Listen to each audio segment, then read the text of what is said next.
एक छोटे से गांव में मोहन नाम का एक लड़का रहता था। वह बहुत तेज और समझदार था, लेकिन उसकी एक बुरी आदत थी। वह हर काम में शॉर्टकट ढूंढता था। उसे लगता था कि बिना मेहनत के भी जल्दी सफलता मिल सकती है। एक दिन गांव में एक बूढ़ा कारीगर आया। वह लकड़ी से इतनी सुंदर चीजें बनाता था कि लोग दूर दूर से उसे देखने आते थे। मोहन ने उसे देखा और तुरंत सोचा, अगर मैं ये काम जल्दी सीख लूं तो मैं भी आसानी से पैसे कमा सकता हूं।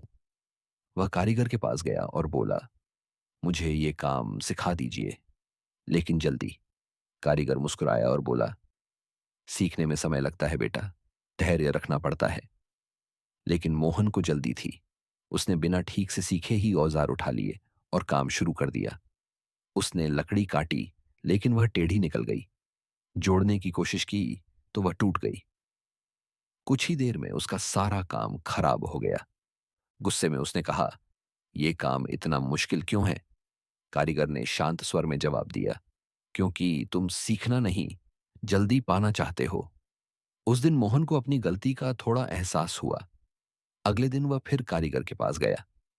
इस बार कारीगर ने उसे सबसे आसान काम दिया, लकड़ी को सही तरीके से पकड़ना।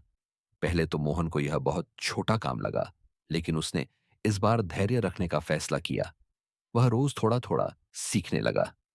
कभी गलती करता तो कारीगर उसे समझाता और वह फिर से कोशिश करता। दिन बीतते गए और धीरे धीरे मोहन की मेहनत रंग लाने लगी। अब उसके हाथों में सफाई आने लगी थी।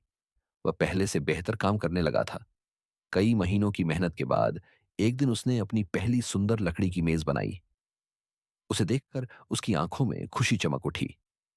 वह दौड़कर कारीगर के पास गया। कारीगर ने मेज को ध्यान से देखा और मुस्कुराते हुए कहा, अब तुमने सिर्फ काम नहीं सीखा, बल्कि धैर्य भी सीखा है, और यही तुम्हें आगे बढ़ाएगा।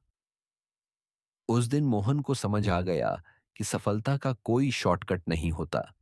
उसे पाने के लिए धैर्य, मेहनत और लगातार प्रयास जरूरी होते हैं। सीख। सच्ची सफलता वही पाता है जो धैर्य और मेहनत से कभी हार नहीं मानता।